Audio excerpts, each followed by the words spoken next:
Euroopa Liidu lollused jätkuvad. Teate sõbrad, te ilmselt ei ole kuulnud, et Euroopa Liit tahab keelata rotimürgi kasutamise. Sakslased on juba sellega hädas ja meil on stuudios täna mees, kes teab sellest oi kui palju, mitte et oleks rotimürgi maaletooja Eestis, aga kindlasti seda kasutab. Parempoolsete podcast Mis toimub alustab ja meil on selle aasta viimane saade ja endiselt stuudios selline mõnus jõulueelne hõng, Siim ja Tõnis kohal taas ja kindlasti väga värskete mõtetega, mis ikkagi Eesti poliitikas toimub. Ja mis siis toimub? No Eesti poliitiline aasta on ikkagi olnud selles suhtes vägagi, ütleme, võib-olla natukene isegi igav selle mõttega, et riigieelarve on see selline kõige tähtsam dokument Eesti riigis, mis tuleb kindlasti ka Riigikogu poolt aasta lõpus soovitatavalt ära koputada. Kõigepealt võtame ette riigieelarve, aga täna räägime ka täpselt rindejoone peal olevalt Tallinna linnavalitsusest ja seal on meil ka oma mees kindlalt olemas. Rindereporter Siim Valmar Kiisler teeb ülevaate sellest, mis seal siis tegelikult toimub. Ja tahaks võtta veel päris mitu teemat täna teile siin käsitlemiseks, et te saaksite ka aimu, millised on seisukohad ja räägime kindlasti Kasahstani visiidist ja räägime ka loomulikult rotimürgist, nagu ma ütlesin, aga võtame kokku ka parempoolsete aasta, aga usun, siia vahele mahub veel. Aga nüüd riigieelarve juurde, ja tulude maht 18,6 miljardit eurot, kulud kasvavad 19,5 miljardini, investeeringud sinna sisse lubatakse 1,3 miljardit ja võlakoormus tõuseb 25,9% SKP-st. Millised on tunded neid numbreid vaadates? No need on lihtsalt numbrid, aga see sisuline pool ikkagi. Siim, alustame sinust. No, põhiline on ikka see, et tulud kasvavad aeglaselt ja kulud kasvavad kiirelt ja see on vastutustundetu käitumine nende poolt, kes täna Eestis võimul on. Nad elavad justkui homset päeva ei olekski või sellele ei peaks mõtlema, mõtlevad ainult sellele, kuidas täna nagu kulutada, kuidas täna rääkida, kuidas me kasvatame neid teisi ja kolmandaid kulusid ja kuidas nemad teevad head justkui inimestele, aga tegelikult teevad kokkuvõttes meile kõigile halba selle riigieelarve nässu keeramisega. No mu ainuke lootus on selle eelarvega seoses see, et nagu näitavad eelmiste aastate need aruanded ja kokkuvõtted, et see valitsus nii jõuetu, et ta ei suuda tegelikult seda eelarves olevat raha ära kulutada. No eks tõsi on, näiteks on alati on olnud see teema, et ikkagi planeeritakse mingeid rahasid riigieelarvesse, mis eeldavad näiteks suuri riigihankeid ja siis need riigihanked vaidlustatakse, minnakse kohtusse, asjad lükkuvad edasi. See on nagu selline arusaadav käsitlus, aga praegu me näeme sellist uut joont, et pannakse lihtsalt mingid kuluridasid ka selleks sisse, et siis hiljem saaks nendega mängida ja tõsta neid kulusid teistesse kohtadesse, kuna Riigikogu ega ka avalikkus ei saa enam riigieelarvest aru, see on aetud nii segaseks ja siis saab niimoodi mängida, et paned mingid kokkuvõttes mingid suured numbrid sinna sisse ja siis pärast, nagu me oleme näinud reaalsuses, võetakse osa raha näiteks ministeeriumi töötajate palkadeks, tõstetakse sellest ringi. Ja siis saab mängida ja nagu siin üks uudis just tuli sellest, kuidas jäi riigieelarvest raha kasutamata, et oli 2,15 miljardit eurot. Riigikontroll selle nüüd tuvastas. Palun väga. See oli siis eelmise aasta kohta. Täpselt. Ja siis oli üks huvitavates selgitustes, et oli ministeeriumite poolt, et seda raha ei olnudki plaanitud kasutada. Ma ei saa aru, kuidas riigieelarve on ka seadus. See on seadus, Eesti Vabariigi seadus, seda saab igaüks riigi teatajast lugeda. President on sinna ka oma käe alla pannud ja selle välja kuulutanud. See Eestis on seadus ja siis ametnikud ütlevad, et ega me ei kavatsenudki seda seadust täita. Me panime seda sisse, meil polnudki mingi plaani seda seadust täitma hakata. Täiesti hämmastav, aga mõnes mõttes see natuke leevendab ehk, kui nad järgmine aasta samamoodi käituvad, siis see leevendab seda olukorda, et see puudujääk ei tule nii hirmus, et tegelikult kõige kohutavam selle asja juures on see üle jõu elamine. No me oleme ja peame võlgu juurde võtma, sellest me oleme ka siin rääkinud nendest podcastidest. Tõnis, kuidas sulle see eelarve tundub, sest et tegelikult sellega kõik ikkagi meie maksukoormus ju selgelt suureneb. Me peame hakkama seda võlga tagasi maksma. Jah, see on asi, millest räägitakse paraku vähem alati eelarve arutelude puhul, et kuna Eesti riigi võlakoormus on kiiresti kasvamas, siis jah, nüüd on sellele numbrile ilmselt hakatud rohkem otsa vaatama, aga mulle jäi silma ka nagu medali teine pool, ehk siis me räägime jälle nagu jooksvast aastast, ehk siis käesoleva aasta 10 kuuga laekus siis maksutuludena riigieelarvesse 12,8 miljardit eurot makse, mis on 1,3 miljardit rohkem kui aasta varem.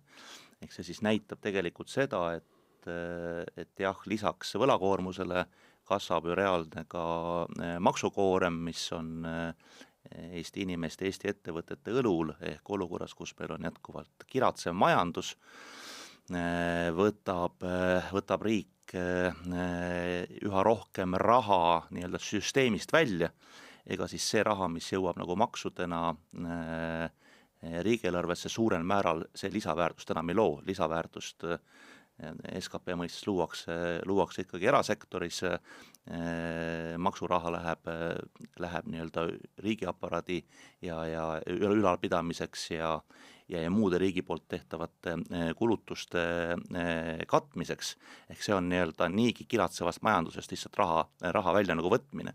Et see on asi, mida inimestele tihti nagu ei räägita, et räägitakse, et me muudkui nagu suurendame riigipoolseid toetusi ja tõstame pensione ja teeme seda teist ja nagu kolmandat. Aga reaalselt olukorras, kus meie majandus ei kasva, siis me võtame jooksvalt läbi maksude majandusest rohkem raha välja ja läbi võlakoormuse kasvu paneme siis ka nii-öelda tulevastele perioodidele veel lisakoormuse nagu peale. Et see on selline kõige kurvastavam pool selle tänase nii-öelda riigi rahanduspoliitika juures. No mida veel võib öelda, et tegelikult siin õpetajatele on palgatõus sisse kirjutatud, mingil moel jagatakse seda palka ka Siseministeeriumi allasutustele, eelkõige politsei ja päästeameti töötajatele. Tõsi, seal jälle löödi mingid numbrid lahku ja see number, mis pidi sinna nagu sellesse eelarvesse jääma, jagatakse jälle teatud selliste muude sektori peale ära, valitsuse allasutuste peale, et natukene igaüks saaks midagi, et rõõmu oleks igasse perre. Maksutulu väheneb 780 miljoni võrra ja maksuvabastust hakkab ju siis järgmisel aastal kindlasti olema see oluline nüanss, mis meie sellist maksuloogikat ka ju järgmisel aastal väga palju, ütleme siis muudab. Jaa, see üksikisiku tulumaksu koormuse mingil määral vähenemine on ju positiivne uudis, et seda tuleb tunnistada, aga eks seda, kui selle tulemus on lihtsalt suurem puudujääk riigieelarves, siis tõsi on see, et eks see tänane puudujääk on homne maks, eks ole, et on lihtsalt edasi lükatud maks. Maksame niikuinii ära selle kõik ju, see mis üle jääb. Võlakatteks. Lükkame halvad uudised valimiste järgses aega. Sisuliselt tähendab see seda ja kui see ühel hetkel hakkab mõjutama Eesti riigi reitingut just nende suurte finantsinstitutsioonide jaoks, siis see tähendab seda, et meie kõigi jaoks, meie ka isikute jaoks, kui me võtame näiteks kodulaenu või autoliisingut, see läheb kallimaks kokkuvõttes, et kui meie riigi rahandus on halvemas korras, et see kõik sõltub sellest ja ega see raha tuleb lõpuks ikkagi kõik meie taskust. Aga miks seda siis tehakse? Ma siin tsiteerin veel riigikontrolöri Janar Holmi, kes ütleb selle kohta ilusti, et Riigikogu ja valitsuse jaoks on lihtsam suurendada riigi tulusid osalt maksude kaudu, kui sundida riigi aparaati pidevalt, kriitiliselt ja distsiplineeritult hindama, millised kulud on tõesti vajalikud ning jõukohased. No see on ju kuldne arusaam. Ta ütleb seda väga viisakalt ja väga meeldivalt, aga riigikontrolör sisuliselt ütleb seda, et valitsusel ja Riigikogul ei käi jõud üle. Nad ei suuda hinnata kriitiliselt, millised kulutused, mida ametnikkond teeb, on üldse nagu vajalikud ja jõukohased ja siis selleks lüüakse käega, et paneme raha juurde. Et kogu see hea võimalus, mis ikkagi rõhutan seda vana head väljendit, et ühtegi kriisi ei tohi raisku lasta, head kriisi ei tohi raisku lasta, siis seekord on Eesti valitsusliit selle täielikult raisku lasknud, lihtsalt täiesti selline jõuetu, saamatu käitumine ja ainuke lahendus on siis elame võlgu ja tõstame makse. No ma arvan, et siin on nagu kokteil kahest asjast, et esiteks on selline nii-öelda vastupandamatu populismi soov, et pidevalt toota häid uudiseid ja noh, tänaste valitsuserakondade juhtide pähe on kuidagi juurdunud see mõtteviis, et head uudised tähendavad rohkema raha lubamist. Et sellega loodetakse kindlustada enda poliitilist tulevikku, enda poliitikas püsimist ja siis on nagu pidev tamp peal, et iga kord, kui riigieelarve vastu võetakse, et siis peavad Reformierakonna esindajad saama minna esimesse stuudiosse ja rääkima, et vot, tõstsime nende riigitöötajate palkasid, suurendasime neid toetusi, pensionäridele panime lisaraha juurde, et selline, see on kuidagi neisse nagu selliseks nagu põhimantraks kujunenud. No on seda sellel aastal juba teinud. Absoluutselt ja me järgmine aasta ma kardan, et kui see valitsus püsib, me näeme seda veelgi suuremas tempos, siis on tulemas ju järgmised Riigikogu valimised ja siis pannakse gaas nagu põhja, aga inimesed ei oska üldse sellest krambist enam välja mõelda, et nad on tegelikult selle nii-öelda rahalubaduste orjaks ise muutunud, kui nad arvavad, et kui nad sellena pidurid panevad, et siis nende nii-öelda poliitiline karjäär kogu kokku ja nad ei saa sellest sõltuvusest lahti. Ja teine pool on see, mida Siim mainis, et veel tsiteerides hiljutist Riigikontrolli hinnangut siis riigieelarvele, Riigikontroll ütleb järgmist, et riigieelarve ega selle kasutamise avalik aruandlus ei võimalda mõistliku pingutusega öelda, milline üks või teine riigi kavandatud konkreetne kulu või investeering tegemata jäi või edasi lükkus. Et kuulge, eks see on selle medali nagu teine pool, et kuna valitsust juhtiva erakonna fookus on ainult nagu kulutamisel, siis tegelik kontroll nii-öelda ministeeriumites allasutuses toimuva ja selle raha nagu tegeliku kasutamise üle tundub, et on nagu minetatud ja tõepoolest on jõutud nagu tasemele, kus tundub, et parlamenti liikmed ja tõenäoliselt ka ministrid enam ei saa aru, mis reaalselt on sinna riigieelarvesse kokku kirjutatud, et ka nemad tegelikult ei ole võimelised enam endale pilti ette manama. No tegelikult... Samas siis selle mõistlikumale valijagrupile ei häbeneta ka rääkida kärpimisest, et jälle see jutt, et me ikka kärbime ka. Et siis rõhutan üle vaatajatele, kuulajatele, et 1,3 miljardit on see number, 1,3 miljardit, ehk siis see oli üle 7% on siis kulude kasv võrreldes selle aastaga. 7,1% täpsemalt. Ja, et kui keegi, ma ei tea, kas keegi oma koduses majapidamises suudaks seda nimetada kärpeks, kui tal 7% kulud lihtsalt kasvavad, ohjeldamatu kasv laenuraha arvelt suuresti ja siis nad nimetavad seda kärpimiseks. Võt ei ole häbi. Huvitav, et mul oleks nagu piinlik rääkida seda juttu, aga need suudavad. No tegelikult finantseksperdid on nimetanud seda eelarvet ka arusaamatuks, laiali valguvaks ja selliseks nii-öelda väga tooreks dokumendiks. Aga rääkides kärbetest, siis tegelikult on ju ikkagi julgeid asutusi Eestimaal ka. Ja siin tuleb kindlasti kiita Töötukassat ja tuleb EISat kiita, ehk siis vanat ettevõtluse sihtasutust, KredExiga ühinenud asutus, kus tegelikult võeti kätte ja näidati minu arust väga hästi ära ka, et on võimalik teha küll neid samme ja keegi tegelikult väga palju su kraesse ei hüppa ka. Nii et kui sa suudad selle ära põhjendada, siis tehakse ja see kokkuhoid, mis sealt ju tuleb ja tegelikult EISA puhul ju täielikult ümberstruktureerimine, selle sama nii-öelda raha jagamise printsiibid, et pigem juba natukene nagu laenu peale minna, sest tegelikult see on ju eriti või praeguses olukorras ju vägagi tervitatav.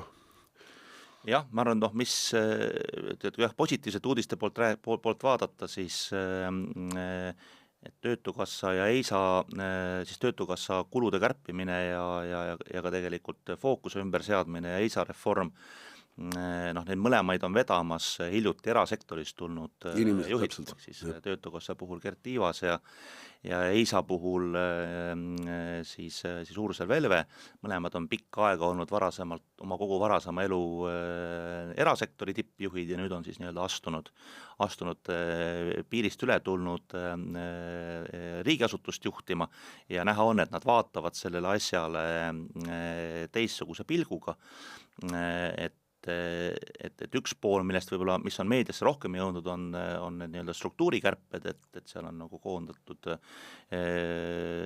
juhtide arvu on vähendatud, on koondatud töötajate arvu, tehtud seda organisatsiooni nagu lihtsamaks, et ta oleks ka ilmselt juhile nagu paremini nagu aru saada, mis seal majas toimub, ütleme, eks, et seesama teema, mida me eelnevalt rääkisime riigieelarve puhul, et kui poliitikutel on kadumas arusaam, mis riigistruktuuris toimub, siis mulle tundub, et need erasektorist tulevad juhid on selle koondamise ja juhtimisastmete vähendamise ette võtnud just sellest, et oleks nagu paremini aru saada, mille peale need kaks asutust tegelikult reaalselt oma aega ja raha kulutavad. Aga teine pool on ka, ma arvan, selline ideoloogia muutus, et EISA puhul ma arvan, see suund on nagu väga õige, eks näis, kas see kõik õnnestub ka ellu viia, ehk siis tõmmata rohkem koomale fookust, et vähendada nende tegevuste ja raha jagamiste arvu, millega EISA tegeleb ja suunata fookus toetuste jagamise pealt rohkem nii-öelda turupõhistele tegevustele, ehk siis laenude ja krediidigarantiide jagamisele ja mulle väga meeldib see mõtteviis, mida ka Ursel Velve on rääkinud, et eeskätt peab ikkagi ettevõtte ise, ütleme, kui sa oled ettevõte ja toimid nagu turul, siis sinu ärimudel ei saa olla toetustest elamine, vaid su äriplaan peab töötama, sa pead suutma ikkagi ise kasumisse jõuda ja raha teenida ja kasvu puhul on loomulikult ees teatud nagu tõkkeid, näiteks kapitaliturule pääsemine on paljudele ettevõtetele kindlasti keerulisem ja see on see koht, kuhu EISA ressurssi tasub panustada. Ja Töötukassa puhul jah, mulle ka meeldib see ideoloogiline vaatenurk, et punkt üks, me oleme digiriik, väga palju tegevusi saab, kogu seda nagu nõustamise poolt saab Töötukassa teha tänapäeval digitaalselt, me ei pea pidama nii-öelda tubade kaupa härrasid ja prouasid üleval, kes siis nii-öelda silma vaatavad ja kätt hoiavad. Ja teiseks suurem fookus sellele, et just noori tööjõuturule suunata, et meil on teadaolevalt, meil on noorte seas on tööpuudus oluliselt kõrgem kui teistes vanusegruppides. Ehk jah, selle suunaga tegelemine on nagu mõistlik, et meil ei kasvaks üles põlvkonda, kellel puudub töö tegemise harjumus. Ma selle EISA suhtes see osa, mis puudutab nende meetmete ümbertegemist, et keda siis toetatakse ja mil viisil toetatakse, ma siin olen vähe skeptilisem, et ma arvan, see ei ole nii lihtne.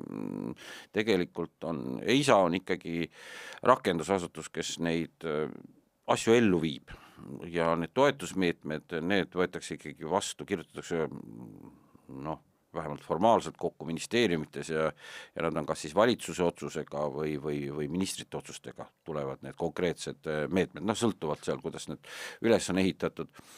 Et see ei ole nii lihtne, et EISA ise otsustab, et me muudame, seal on mingi ministrite määrused taga. No päris ju nii üle praegu EISA mõte on... Aga see, nad nagu seda välja pakuvad ministeeriumitele, et see on nagu hästi positiivne ja üldse meil ikka heidetakse ette, et me oleme siin hirmus kriitilised ja kogu aeg kipume kiruma asju, aga mis teha, eks selle, kui see avalik sektor täna, eelkõige poliitilised otsused, ütleme siis nii, poliitilised otsused lähevad nii vales suunas, siis me peamegi kiruma. Aga see on nüüd see koht, kus me saame tõesti kiita inimesi ja on tulnud uued juhid ja Töötukassa juht oli ju ametis, eelmine juht oli ametis selle loomisest peale. Üks inimene selle üles ehitas, sisuliselt nullist jõuti 900 töötajani. Mingil hetkel jõuti vist isegi üle 1000 töötajani. Jah. Kujutad ette. See on ikka armee. Võimas armee. Ja nüüd hakkab juba politsei piirivalveametile järele jõudma. Tuleb uus juht ja võtabki tõsiselt seda, et tuleks nagu kokku tõmmata ja võtabki tõsiselt ja lähebki, hakkabki tegema ja ongi võimalik ja tuleb välja, et ongi võimalik. Et kogu see jutt, et ei saa oi ja küll on nii ja saab küll. näete, nii positiivne, et selles mõttes tõesti tuleb neid uusi juhte kiita ja loodan, et ka avalikkus on neile väga toeks, sest kindlasti seal hakatakse nagu kurtma, kuidas nüüd kõik ei saa enam teha ja nüüd läheb kõik pahaks ja toetame neid inimesi. Aga vinguviiul on ju käima tõmmatud, nagu vähemasti Töötukassa puhul me oleme seda lugenud, et nüüd pidi, et alates sellest, et pikaajaliste töötajatega on käitutud kuidagi kehvasti nende ametikohti koondades kuni selline välja, et nüüd hakkab tööpuudusele kiiresti kasvama, ütleme, eks, et kutsuks avalikust üles, et ärge uskuge seda ulgu, et pigem kui need 2 näidet õnnestuvad, siis loob see tõestabki tegelikult nagu seda, et selline liikumine, ütleme juhtide liikumine avaliku sektori ja erasektori vahel on äärmiselt nagu mõistlik. Et midagi pole parata, kui sa oled paarkümmend aastat olnud tõenäoliselt ainult avaliku sektori sellises väga struktureeritud nagu kulupõhises süsteemis nagu sees, siis see kipub nagu ununema ära, et milleks kelle jaoks me neid teenuseid üldse nagu teeme ja kus selle jaoks nagu finantseerimine tuleb ja kui inimene astub nii-öelda erasektorist üle selle piiri avaliku sektorisse sisse, siis ta võib tegelikult väga kerge paari käeliigutusega üsna palju mõttetust ära lõpetada ja seda on meil avaliku sektorist rohkem vaja. Nii et tegelikult, kas ma saan sellest korrektselt nüüd aru, et ei saa selline nagu rahastamise põhimõtted tahetakse ka muuta või? Et kui ta praegu oli ikka projektipõhine, et ma annan sulle raha, sa tõstad selle ära ja kõik, kogu lugu, aga nüüd siis ikkagi nagu rohkem laenu peale või kuidas? Et no ma saan aru, et nende ettepanek on ka igasugust meetmete arvu vähendada. Ja seda küll. Omakorda tähendab vähem bürokraatiat, vähem tööd ka, eks ole, nendele inimestele.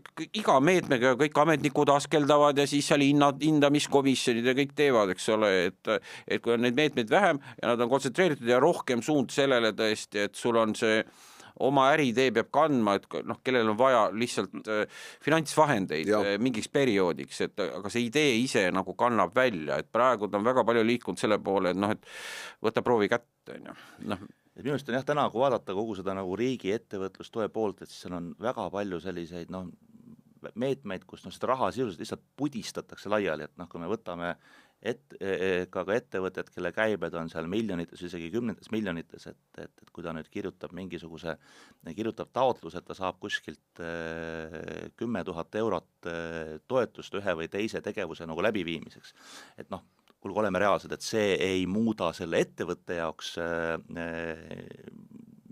suurt nagu mitte midagi, ütleme, eks ju.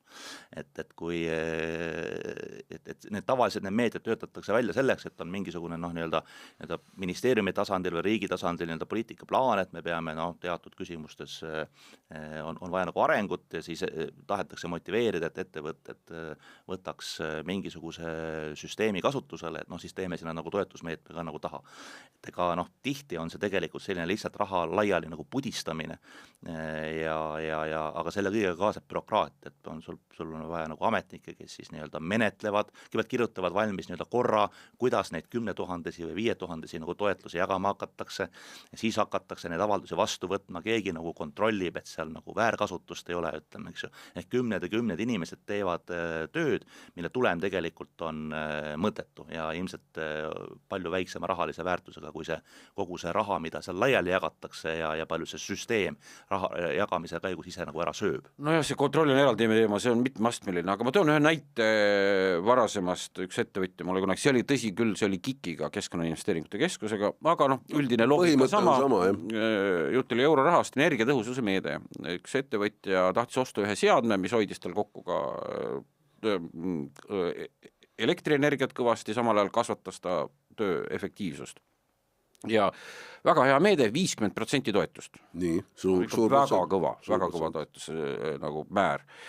Ja vaatasin, miks mitte. Et esitas taotluse, sai toetuse, aga enne pidi seal tegema mingi seal auditid, asjad ette taha, aeg venis, meede venis, otsustused venisid ja ta ütles, et ta sai selle 50% kätte, kasutas selle raha ära, ostis selle seadme, mis tal vajalik oli tootmiseks, töö käib, kõik on väga hästi, aga ta ütles, et ta tegi ka huvi pärast tagantjärgi arvutuse. Et kui ta ei oleks võtnud seda toetust 50%, vaid oleks läinud otse panka ja laenanud selle raha, Nii. ja siis ta oleks selle kohe kiirelt selle seadme ära ostnud. Ja see kaotatud aeg, mis kulus bürokraatiale, mille tõttu ta hävis, eks ole, oma energiakuludes, oma tootmise efektiivsuse, madalamas efektiivsuses, kus ta tegi selle arvutuse ära, et kokkuvõttes ta kaotas rahaliselt oma tegevuses. Ja. Et kui ta ei oleks seda toetusraha võtnud, siis tal oleks äri kasumlikum olnud.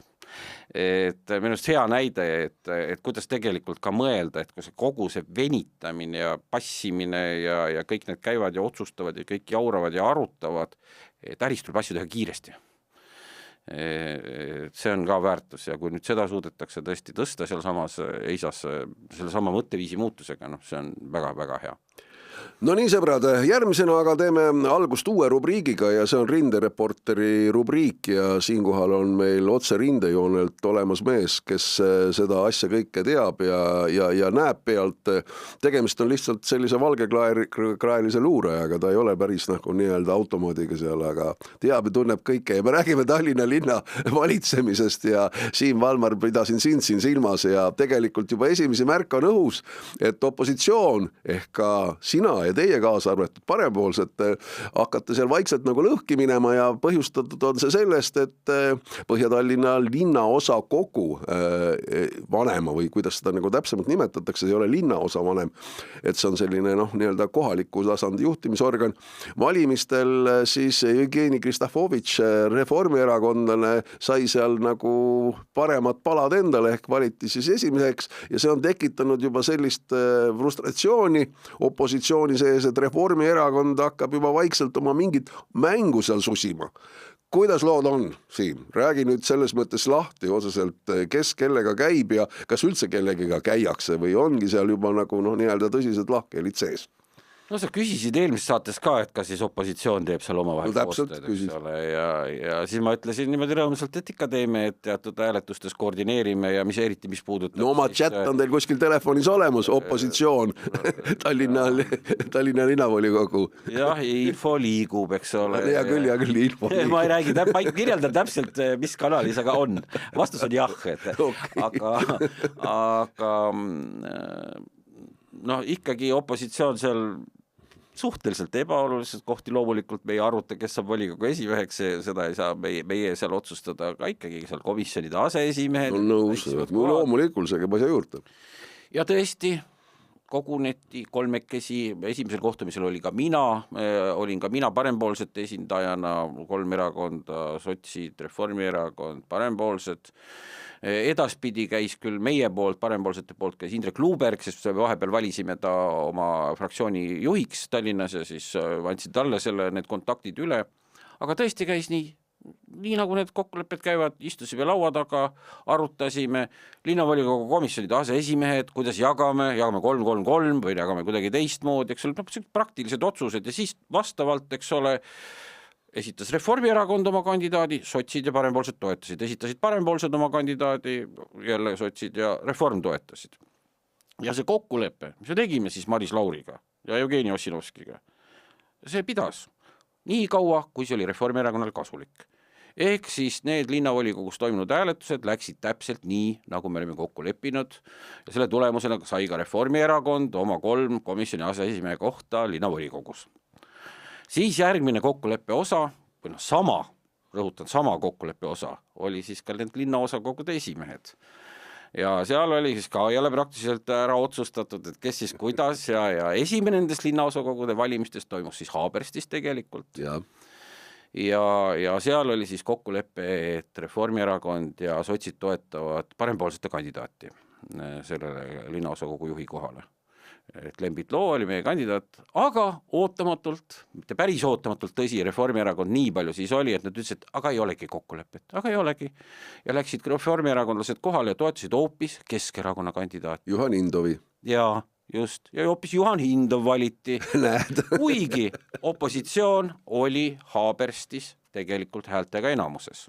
Ja oleks võinud panna et tegelikult on ju hea, kui opositsiooni linnaosakogu juhib opositsioonikandidaat, siis ta saab mingil määral nagu kontrollida ja hoida nagu rohkem trimmis seda linnaosa vanemat, kes on seal koalitsiooni esindaja.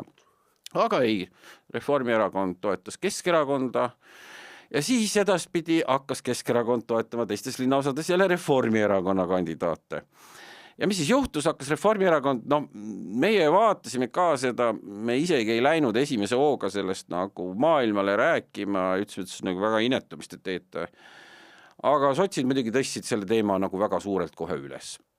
Ja siis ka küsiti ka meie seisukohta, et kellel siis õigus on. No see õigus on selles asjas selgelt sotsidel. Sotsid on käitunud korrektselt, et ma ütlesin ka ühele ajakirjanikule, et vaatamata kõigile meie erimeelsustele maailmavaatelistele sotsidega, ma pean tunnistama, et sotsid on selles küsimuses käitunud korrektselt ja Reformierakond väga inetult. Et see jutt, mida Reformierakond siis rääkima hakkas, et et kokkulepet nagu ei olnudki ja siis Kristofovitš ise hakkas kirjutama, et ei saagi aru, et ega see oligi, et seal polegi midagi kokku leppida, meil naabrid tulid siin koha peal kokku, see linnaosa kogus ja hääletasid, no selline silmakirjalik selline vabandust, see limukalik käitumine, et ütle siis ausalt, et reetsime jah, et viskasime niimoodi lihtsalt üle parda kõik kokkulepped, kui see meile enam kasulik ei olnud. Aga sinna juurde hakati veel sellist silmakirjalikku jama ajama ja jätkatakse seda. Aga reaalsus on jah, et Reformierakond on see, ma küsin vahel. Jälle kuidagi nii nagu Reformierakond ikka kipub käituma. Ma kahjuks ei tea, mul praegu lihtsalt plahvatas pähe, et on see tasustatav koht, kompenseeritav koht kuidagi? Mitte, seal ei ole suured summad. Lihtsalt, et kellegile oleks nagu vaja, loogika, abiks ikka, aga kui kellegile oleks vaja natukene võib-olla kuskil väikest abi või midagi sellist. Ma usun, et see võib-olla on mingi 300 eurot kuus. No ilmselt võib-olla nii, ja sellise suurus. 250 äkki või? Ma võisin natuke eksida, aga suurusjärk on sinna. Ei, kuhu ma tahan välja jõuda, see ei ole nagu mingisugune erinev suur summa selleks, et selle pärast nagu nii-öelda kisklema minna. Pigem on selline ikkagi poliitilise ambitsiooni otsimine või mingi koha kätte näitamine või miks see seda siis niimoodi seda selles viisis korraldada? Ei, minu arust see kindlasti ei olnud väärt seda, need kohad ei ole nii olulised suures pildis ega Tallinna juhtimise juures, et nende nimel, et teha kokkuleppeid ja siis hakata seal mängima, aga võib-olla siis kellelegi väiksemale Reformierakonna tegelasele on siis nii oluline, et siis lähme nüüd siis selle nimel reedame need oma varasemad lubadused, et ei ole ilus lihtsalt, et ma ütlen, ta ei muuda nii väga kokkuvõttes seda Tallinna elu või Tallinna inimese igapäevast elukorraldust, aga ta on lihtsalt jälle näide, et kahjuks Reformierakond on see jama, et nad kuidagi räägivad küll sulle üht ilusti, aga siis lõpuks teevad teisiti. No see tähendab ju tegelikult tulevikus seda ka, et on võimalik ikkagi erinevad kokkulepped, kui siin Reformierakond on öelnud ju, et absoluutselt Keskerakond ei, välistame kõik, mitte mingisugust koostööd. Täna me näeme selle näite puhul, et on ikkagi küll võimalik, aga see võib ju hakata ühel hetkel ju süvenema ja võimalik erinevaid poliitilise variante skeemi sealt ju kindlasti välja tuua ju õigel hetkel. Minu jaoks mingit üllatust nagu ei olnud, et Reformierakonna tegevust Eesti poliitikas, siis see on viimase 20 aasta, 25 aasta jooksul siis ütleme, et jah, maailmavaade on minetatud ja sellest omal ajal Reformierakonna kaubamärgi osaks olnud tugevast riigijuhtimise võimekust pole ka enam midagi alles jäänud ja suurem osa valijate toetusest on ka kadunud, aga vot see nii-öelda kokkulepetest mitte kinnipidamine, ole sa koalitsioonis või opositsioonis nii-öelda partneritele noa selga löömine, et selles ei ole jätkuvalt Reformierakonnale Eesti poliitikas nagu vastast, et nad on seda teinud siin sajandi algusest peale, enda nagu kasu nimel visanud siin järjest koalitsioonipartnerid pähe, tõmmanud ühele või teisele partnerile mütsi pähe, samamoodi teinud neid nii-öelda kannapöördeid kogu aeg opositsioonis olles, et see on seesama muster tegelikult, et see on ikkagi kuidagi juurdunud ilmselt siis mitte ainult Reformierakonna juhatuse tasandil, vaid kannab vilju ka nende Tallinna piirkonna juhtimises ja et selles mõttes jah, tasub seda nüüd nagu meeles pidada, et see nagu värske nagu mälumärskendus, et kui Reformierakond siin Riigikogu valimiste eel tahab ju nii-öelda panna nagu peale nagu hirmuplaadi, et oi, et hakkab tulema hirmus EKREIKE võimule, et noh, siis tasub tegelikult meelde tuletada, et sellise suhteliselt väikse kaaluga küsimustes, kus omakasu on mängus, siis ei ole Reformierakonnal küll mitte mingisuguseid nagu piire ees. Et minu meelest, ma arvan, et võib-olla järgmise aasta Riigikogu valimistel hakataksegi rohkem nagu rääkima sellest, et millised nagu koostöövariandid erakondade vahel üldse võimalikuks nagu saavad. Parempoolsetena meie oleme hoidunud sellest, et hakata nii-öelda ette mingisuguseid väga suuri punaseid jooni nagu tõmbama. Me oleme küll väga selgelt öelnud, et inimesed, kes esinevad selgelt riigivastaste seisukohtadega, nagu näiteks mõned EKRE poliitikud, Varro Vooglaidu siin pea silmas, et kuni sellised inimesed kuskil erakonna kaudu poliitikas on, et siis ei kujuta seda koostööd nagu ette. Aga ma arvan, laiemal tasandil, kui me vaatame, siis EKRE on ennast sellisesse valitsemisvõimetusse paari rolli nagu mänginud. Ja mulle tundub, et mida Riigikogu valimised lähemale tulevad, seda rohkem samasugusesse rolli on mängimas ennast täna Eesti poliitikas nagu Reformierakond. Ehk ma arvan, et järgmisel aastal tõstetub ikkagi väga tõsiselt see küsimus, et olgu see valimistulemus, milline on, väga raske on ette kujutada, et oleks nagu arusaadavaid põhjendusi, miks peaks Reformierakond pärast kõike seda Eesti riigi juhtimise juures nagu jätkama. Huvitav oli see Tallinna puhul, eks ole, kõigil on värskelt meeles see, kuidas suvel siis oli Reformierakonna Tallinna piirkonna esimees Pärtel-Peeter Pere ja siis ühel hetkel oli täiesti ilmne, et Pärtel-Peeter Pere seda mängu nagu ei juhi, kuigi ta on justkui Reformierakonna juht. Selgelt tunnetatav lausa. Aga kuskilt mujalt tulevad asjad, eks ole. Huvitav, nüüd on uus esimees, justkui nii, Reformierakond lubas, et Keskerakonnaga koostööd ei tee ja üldse kõik, et nad on õppinud oma vigadest, nad said valijalt karistada, nad kõik on muutunud, nüüd on kõik aasta uus ja kõik on mõu ka uus, aga ei midagi, ikka sama käekiri, tuleb Maris Lauri, kes on piirkonna esimees, lepib midagi kokku, räägib ühte juttu ja siis tuleb selline jutt, et meil on siin mingi juhatus ja ei, tegelikult see otsus ja seda otsust ei saagi nii teha ja niimoodi. Ma küsin, kes see siis, ei saagi aru, et kes siis nüüd jälle tuli sealt kapist välja ja ütles, et ei, me teeme hoopis teistmoodi. Et jällegi see huvitav, et selline mingi varjatud juhtimine käib, mitte piirkonna esimees ei juhi neid otsuseid, vaid keegi teine. Keegi kuskilt tõmbab niite. 16. novembril ilmusid Eesti suuremate väljaannete ja online portaalide lehekülgedele suured ilusad värvilised pildid sellest, kuidas üks rõõmus seltskond lennukis sõidab väga tähtsale visiidile.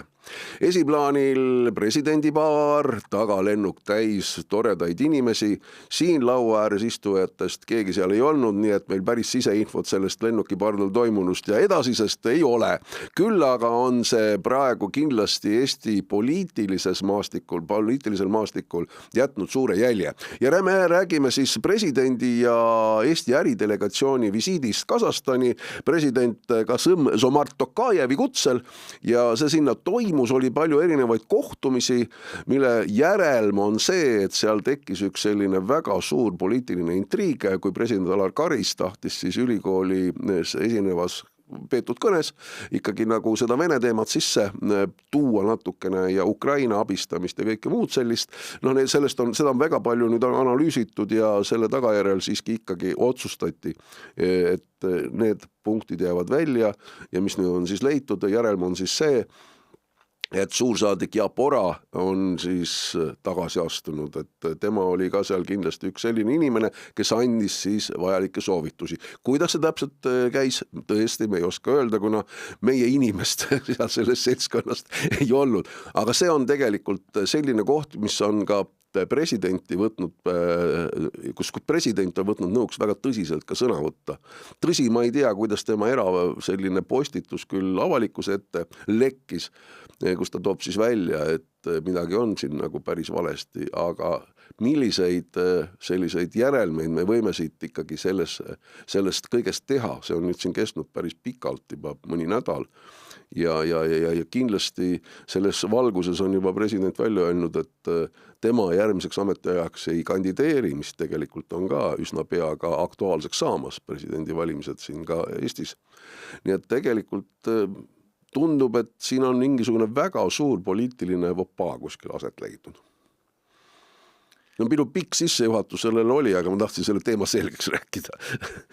Ega sa ütlesid õieti, et ega me diplomaatiat ja selliseid diplomaatilisi käike ja visiite valmistatakse, et mitte väga avalikus ruumis, nii et ega me kõiki ju neid vestlusi ei tee, aga no näha on, et on küdemas teatud siis selline konflikt, erimeelsus presidendi kantselei ja ilmselt siis nii-öelda välisministeeriumi vahel. No eks selliseid juhtumeid on ka varasemate presidentidega Eestis nagu olnud, et presidendi ja näiteks välisministri või välisministeeriumi vaade välispoliitilisele nii-öelda taktikale on ka varasemalt Eesti ajaloos lahknenud. Praegune olukord muidugi, selline välispoliitiline ja julgeoleku olukord on hoopis nagu teine, et täna kindlasti sellise nii-öelda sellised nii-öelda lahknevusi kindlasti peetakse meie riiki kõrvalt jälgivate teiste poolt nagu oluliseks nõrkuseks, ega nende asjade nagu avalikkusete jõudmine sellisel moel ma arvan kasuks ei tule, et ma ühes küljest loodan, et seotud osapooled suudavad nagu maas istuda ja sellise avaliku tralli ära lõpetada.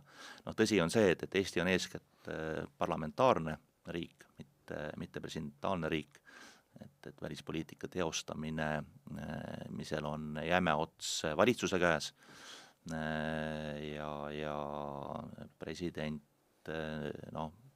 peaks olema selle nii-öelda ühtse välispoliitilise joone esindaja, et muidu tekib küsimus, et mis välispoliitikat siis nagu president ajab, ütleme, eks, parlamentaarses riigis, aga alati ei ole asi muidugi nii mustvalge.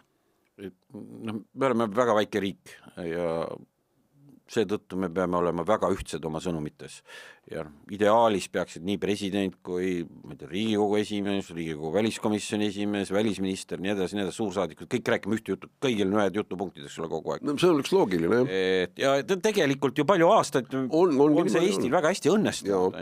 Nüüd on nagu lappama minemas, et see on nagu ohumärgid. Et see, et suursaadik nüüd pidi tagasi astuma, kui mina sellest õiesti aru saan, siis küsimus on selles, et mida tema edastas, need positsioonid ei läinud kokku päris tema tööandja välisministeeriumi positsioonidega. Ja ma arvan, et see on möödapääsmatu, et ma ei hakka siin ütlema, kummal õigus oli, et kumma positsioonid õigemad olid, kas suursaadiku, aga ta on välisministeeriumi töötaja. Et kui on otsustatud välisministeeriumis, et me hoiame seda liini, siis ta peab järgima seda liini, et siis ta ei saa minna sinna, suursaadik, ta peab käituma selles mõttes nagu sõdurina, et ta ei saa seal hakata oma teemat ajama, et umbes ma sain sealt peamajast natuke rumalaid korraldusi, et me teeme siin koha peal teistmoodi, seda ta ei saa endale lubada. Selles suhtes ma arvan, et see mingi radikaalne otsus tuli vastu võtta, et ühtset liini hoitaks. Nüüd see, et president on kindlasti oma otsustes ja käitumises vabam, ta ei pea alati seda ameti põhjal seda välisministeeriumi välja töötatud liini järgima, aga ma arvan, et meil on vaja ühiskonnas see kokku leppida, et mis see liin on, et kas me oleme pigem rohkem sellised nagu Soome, kes ütleme siis nii, et igal pool alati ei plõksi ja jälgib, kus on mida kasulik öelda, mida on kasulik öelda Ameerika Ühendriikide suunas. Ma ei kujuta ette, et näiteks mõni Soome minister oleks esinenud selliste avaldustega USA suunas, nagu Jürgen Ligi seda hiljaaegu tegi, kus ta sisuliselt nagu naeruvääristas USA juhtkonda. Et mitte, et ma südames ei tunneks sama, mida Jürgen on, tunnen küll, aga ministrina, ma arvan, ta ei oleks pidanud seda välja ütlema. See oleks ikkagi valitsuse seisukoht, valitsuse liikme seisukoht. Valitsuse liikme seisukoht, jah, et see et tahaks öelda ju sama, aga tema ametis, ma arvan, peaks ennast nagu tagasi hoidma, aga need asjad tuleks nagu valmis vaielda või ka ma ei tea, milliseid avaldusi me teeme Venemaa suunal, kui me oleme Kasahstanis, on ju, et kas me paneme nagu täiega igal võimalus, iga kord, kui mikrofon kätte antakse, ette pannakse, siis sõimame, on ju, või me kuidagi otsime seda kohta, kus me mida ütleme nagu tähelepanelikumalt, et ma arvan, et meil on Soomelt nagu väga palju õppida, et kuidas ka Soome on ennast tõestanud rahvusvahelisel areenil ka, ikkagi väikse riigina. Et aga ma arvan, see asi tuleb väga tõsiselt läbi arutada, aga mis president Karist puutub, siis minul oli siuke huvitav juhus temaga ühel sündmusel, puutusime kokku ja siis rääkisime, kuidagi jäime pikemalt rääkima, kui oli presidendivalimiste kampaania, ütleme see protsess, siis kui otsiti seda presidendikandidaati ja Karise hoiak oli umbes selline, et valivad, siis valivad, ei vali, et ta suhtuski sellesse niimoodi väga külmalt ja väga rahulikult. Näitas võib-olla välja, et on rahulik äkki. Ma arvan, et see oli suht siiras emotsioon, et ta ei olnud sellist iga hinna eest, et mina. Et tal ei olnud sellist, ta ei võidelnud niimoodi hirmsasti konkurente kõrvale lükates selle koha nimel. Ja ma arvan, tal on see hoiak ka praegu, et ta ei hakka selle nimel, et olla järgmisel perioodil ka president, tegema neid samme, mis talle endale ei meeldi, lihtsalt selleks, et olla veel üks periood president. Et ta nagu selles suhtes ta hoiak sellesse ametisse on teistmoodi. Ühtepidi on väga sümpaatne, on ju. Teistpidi see tähendab, et igasugustel teistel institutsioonidel on keerulisem teda kontrollida. No tegelikult olgem ausad, et on ju Kasahstani majandus teinud selle viimase paari aastaga kahjuks just selle sõjaperioodiga väga suure hüppe üles, eelkõige just sellise piirkonnale, mille läbi ajavad teised riigid ka äri ju Venemaaga.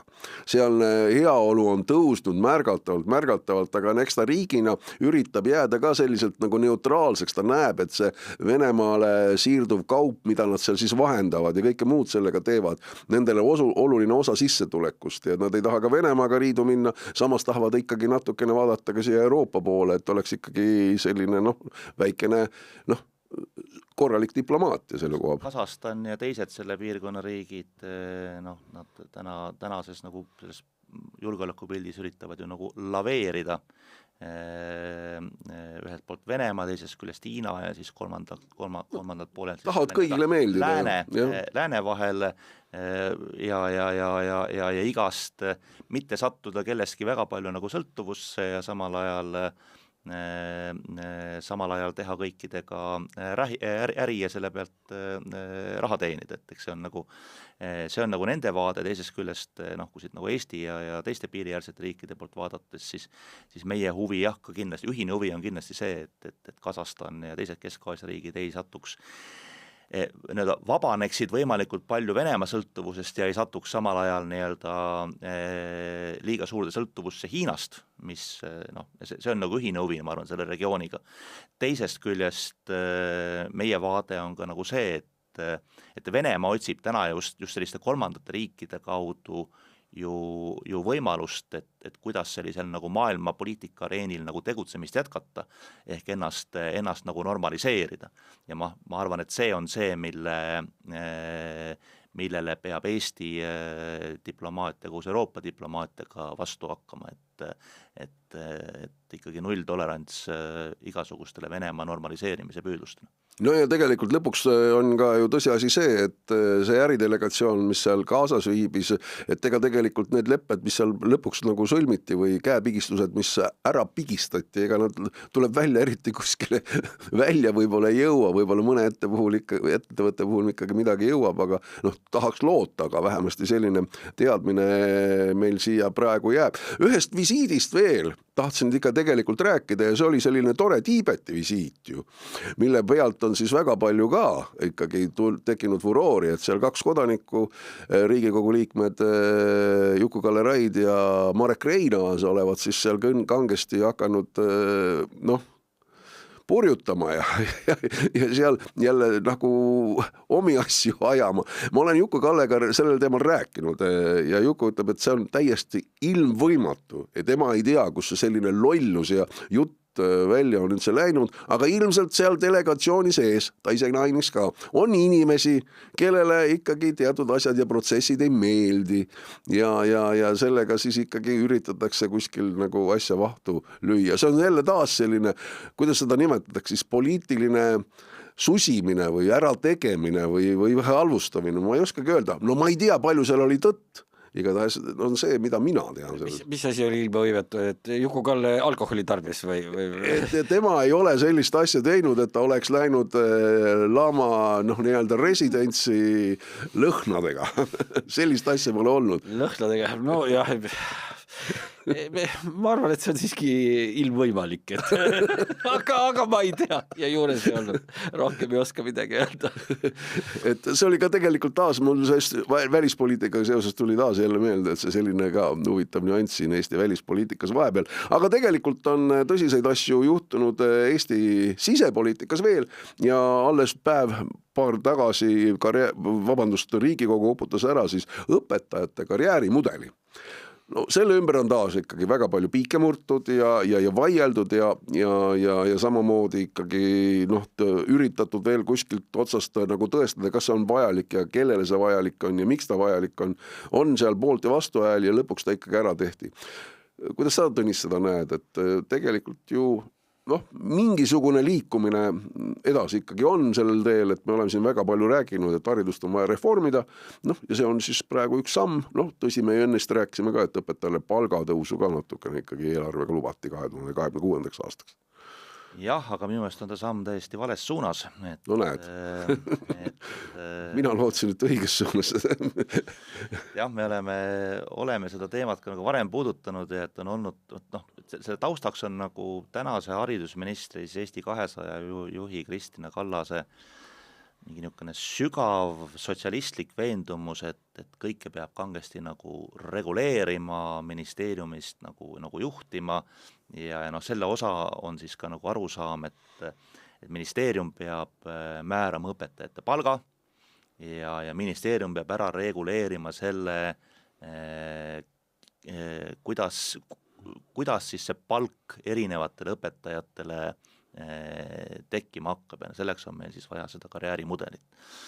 Et sisuliselt tekitatakse, kui me enne rääkisime siin sellised tippjuhtide näitel liikumisest avaliku sektori ja erasektori vahel, siis ega tööjõuturg tänapäeva maailmas ja õpetajad vaieldamatult on ka tööjõuturu osa, muutub järjest nagu paindlikumaks, kus järjest vähem me näeme nagu seda, et inimene on kogu oma nagu aktiivse tööeluperioodi seotud ainult ühe valdkonnaga, ühe töökohaga, ütleme, eks, et pole siin 50-60 aastat tagasi oli see pigem nagu norm, järgmisel 10-20 aastal see ei ole enam nagu norm, pigem on norm on nagu paindlikkus, normiks on saamas just konkurentsivõime, nii töötaja võime konkureerida erinevatele töökohtadele, kui siis tööandjapoolne konkurentsil püsimine ja kui atraktiivne ta erinevate töötajate jaoks on. Erasektoris on see ju ammu nii, ütleme, eks ju, et kui sa ei ole nagu atraktiivne tööandja, sa ei suuda endale häid töötajaid leida, siis sa võid riskida tegelikult turult välja minekuga, ütleme, eks.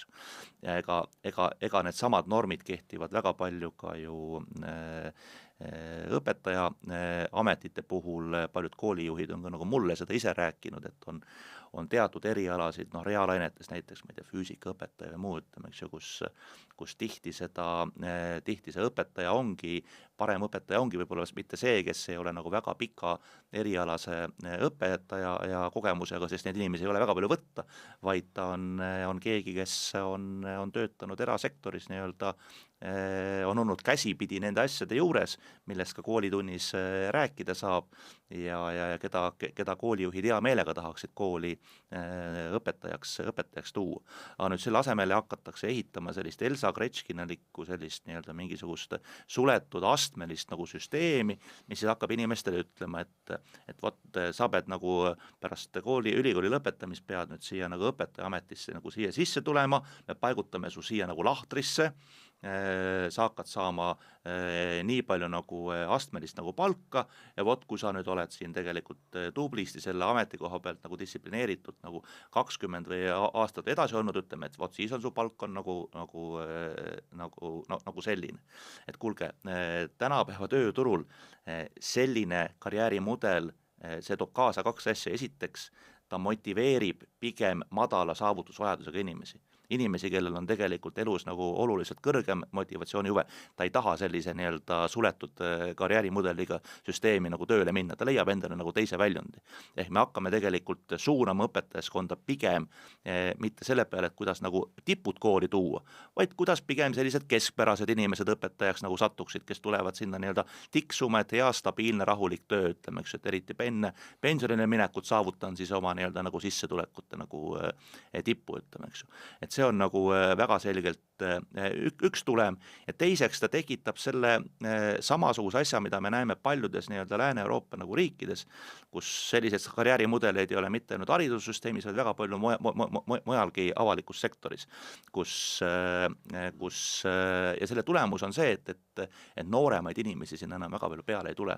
Et nendes süsteemides hakkavadki domineerima pikalt juba paarkümmend aastat tööl olnud sisuliselt pensioneerikud, varased nagu pensionärid, kellest vabaneda on väga keeruline, kellel on väga suured sotsiaalsed tagatised, kõrge positsioon ka selles nii-öelda kogukonnas, kõrged palgad ja kes hoiavad sellest nagu kinni.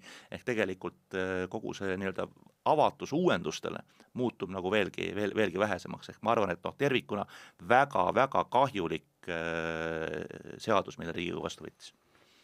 Mis selle tulemus, see on ju selge, et karjäärimudel, sisuliselt palgamudel, eks ole, et kui palju kellelegi palka siis saab maksta, see ongi meelega üles ehitatud siis nüüd ministri poolt sellisena, et sa pead hästi kaua aastaid, nagu hästi kaua olema süsteemis sees, ehk siis mida sa siis soosid, kas uute peale tulekut, värsket verd või sa soosid seda pikaajalisust. Siin selge valik on tehtud. Mõtlesin, et me soosime seda, et mitte, et meil ei tuleks noori säravaid inimesi juurde, vaid me soosime seda, et kes istuvad edasi.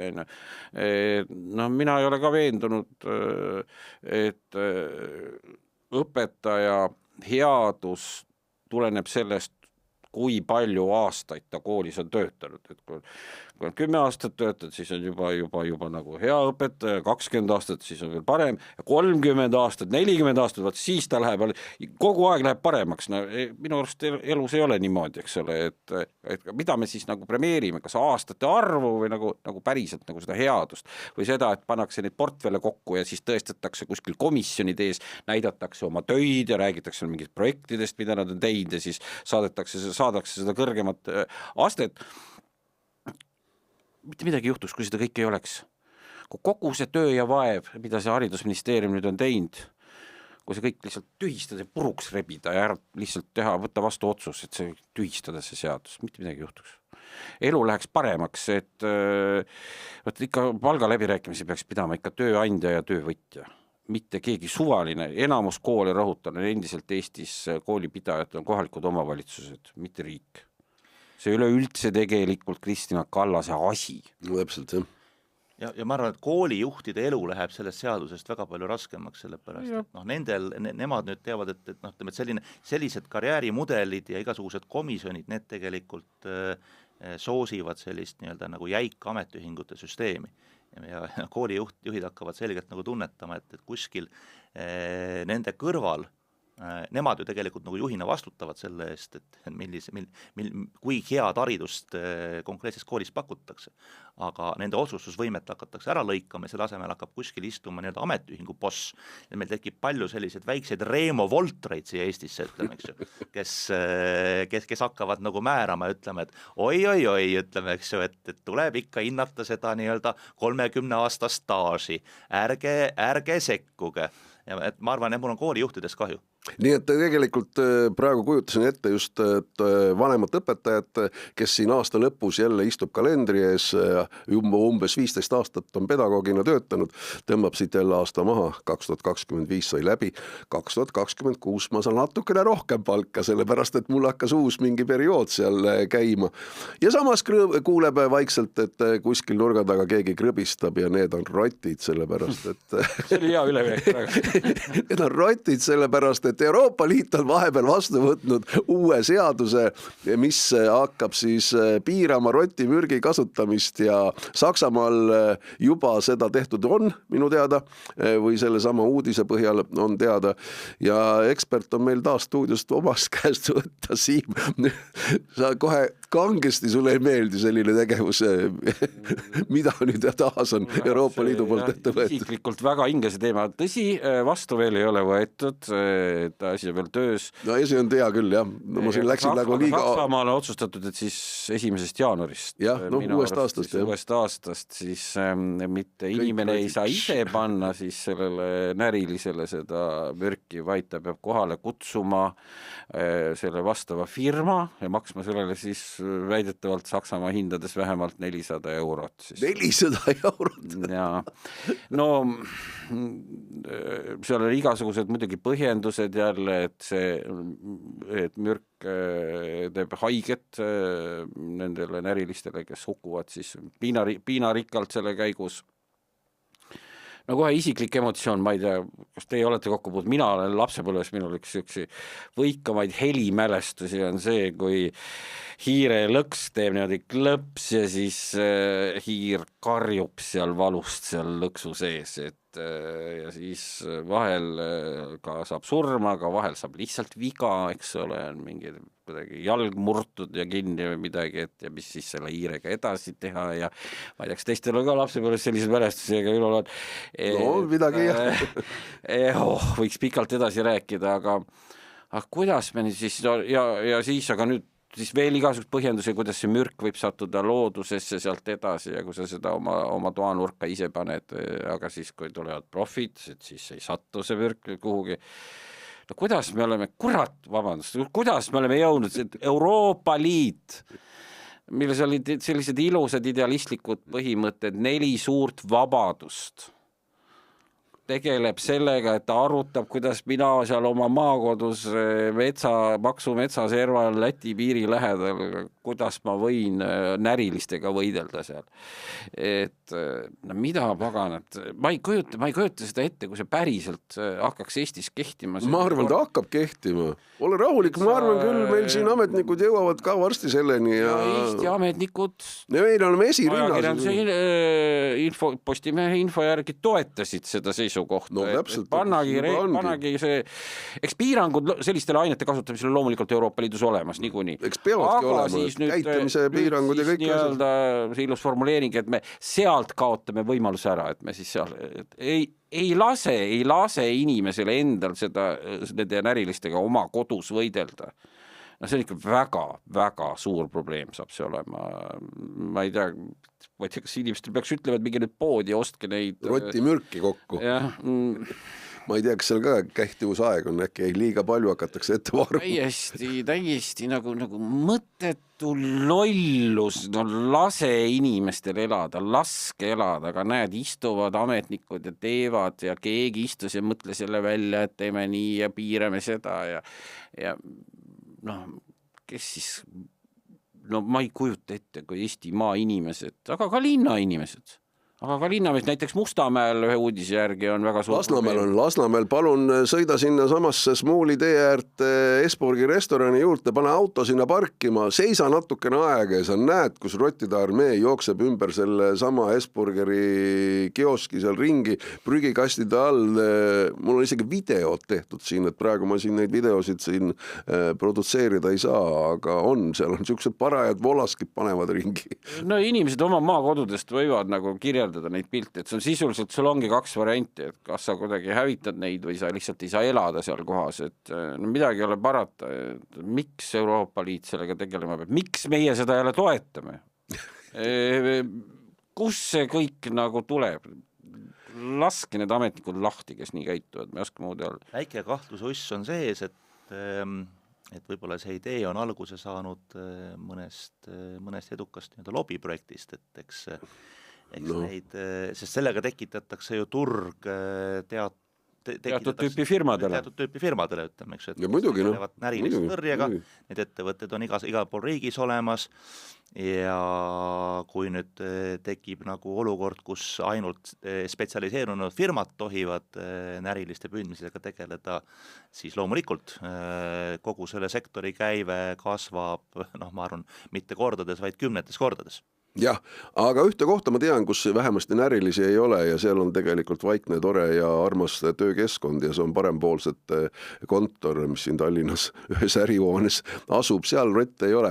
Kuna on aasta viimane saade, siis ma tegelikult teen üleskutse siin härrastele, kes on mõlemad ikkagi parempoolsete erakonna juhatuses ametis, siis võtta ka aasta kokku kiiresti, et parempoolsete aastal 2025, mis on need võib-olla põhilised märksõnad, mida te välja tooksite sellest aastast, oli tegelikult ju esimene selline tõsine valimiste aasta ka erakonna jaoks ju. Ma mõtlen omavalitsuste valimiste aasta. Kindlasti oli 25 see aasta, kus Eesti avalikkus võttis omaks, et parempoolsed on nüüd arvestatav poliitiline jõud Eestis, et kuigi me formaalsetel põhjustel ei saa endiselt Eesti Rahvusringhäälingus erilist kajastust, kuna me ei ole parlamendierakond ja nii edasi, aga kõik see reitingute kasv erinevate küsitluste järgi ja ka kohalike valimiste tulemus tõestas, et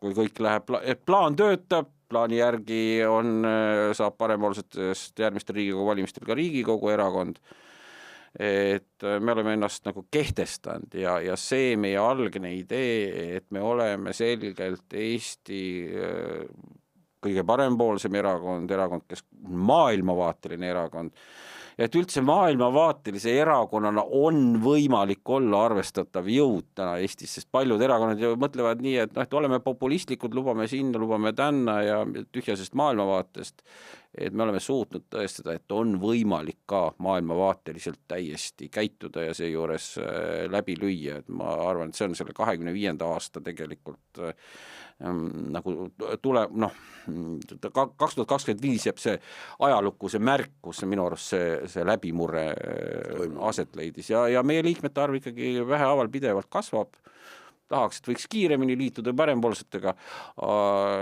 mis te niisama vaatate ja kuulate, et tulge liikmeks. Tulge liikmeks, saate rohkem infot ja lähemalt, aga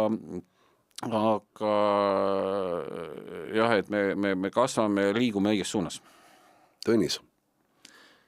Parempoolsete erakondad tegema hakates me oleme tihti ennast võrrelnud natukene sellise startupiga, et tõsi ta on, et me oleme erakonnana jätkuvalt kasvufaasis, meil on vaja ikkagi enda tuntust ja valijate või ka mittevalijate aru saama sellest, mille eest me poliitikas seisame veel nagu kasvatada, et me kindlasti ei ole piisavalt veel kõikide inimeste teadusesse jõudnud, meil on vaja oma organisatsiooni veel välja ehitada, et selle kõigega me tegeleme, aga kui vaadata nüüd neid kasvufaase, siis ma väidaks, et parempoolsed 2025. aastal jõudsid, kui võrrelda sellise kasvuettevõtetega, startupidega, siis nende sellist küpsust mõõdetakse selliste rahastusvoorudega, ütleme, eks ju, et üks tuntumaid voore on nagu seemnevoor, see on siis see voor, kus, ehk siis seed round inglise keeles, see on siis see voor, kus ettevõte tõestab, et ta tootele on turg olemas, et on inimesed, on olemas kliendid, kelle jaoks see ettevõtte pakutav toode või teenus on nagu vajalik ja pärast seda läheb ta siis, kui ta selle seemnevooru edukalt läbi teeb, siis ta läheb juba suurema skaleerimise teed, ehk peab hakkama tõestama seda, et tema selline suutlikkus ka turul püsima jääda jääb alles, et tema teenuste ja toodete ostmine ei ole ühekordne, vaid on nagu korduv, et ta saaks minna siis järgmisesse vooru ehk siis nagu A-ringi ja kui me tõlgime selle mudeli nüüd sellise poliitikamaastiku keelde ja parempoolsete näitesse, siis jah, need kohalikud valimised olid nüüd esimene kord, kus parempoolsed osutus reaalselt, me tegime tulemuse ära, me osutusime valituks 11 omavalitsusse üle Eesti ja siit tuleb seesama nii-öelda tõsiseltvõetavus ja erisus sellise poliitilise lihtsalt nagu mõtteklubi ja erakonna vahel, et Eestis on erakondadel riigi tasandil võimu teostamise monopol, ehk kui sa tahad oma poliitikat ellu viia, siis sa pead osutuma valituks ja parempoolsed tõestasid ära, et jah, me oleme erakond, keda Eesti inimesed on valmis esinduskogudesse valima, ehk me oma selle nii-öelda seemnevooru ehk seed roundi oleme edukalt ära tõstnud ja nüüd me peame minema edasi erakonna arenguga sellise skaleerimise suunas, järgmine märk mõõtmiskoht meie jaoks, ehk siis meie A-round tuleb Riigikogu valimistel, kus me peame tõestama, et me suudame oma sõnumid viia juba üle Eesti kõikidesse valimisringkondadesse, saada igal pool piisavad nagu toetuse, et meil on igal pool oma kohalikud tuntud kandidaadid olemas ja et inimesed on valmis valima meie erakonda parempoolseid siis mitte ühekordselt, vaid juba korduvalt. Nii et oleme palju ära teinud, aga suur töö seisab veel ees. Suur töö, sõbrad, seisab veel ees ja aasta 2025 on ka ajalooks saanud meie podcasti, mis toimub jaoks, nii et soovin siit omalt poolt ja ma usun, härrased, ka teie poolt kõigile ilusaid rahulikke jõule. Loodame, et natukene läheb ka jõulude ajaks nüüd külmemaks ja on võib-olla vähe lihtsam ka õues viibida ja nautida lihtsalt ilusat Eestimaa talve siis. Ja kindlasti luban teile, et tuleme järgmisel aastal 2026 juba tagasi ja siis pärast juba 3 kuningapäeva. Nii et kõike ilusat aasta lõpuks teile ja jääge terveks ja mõelge parempoolselt. See on kõige tähtsam.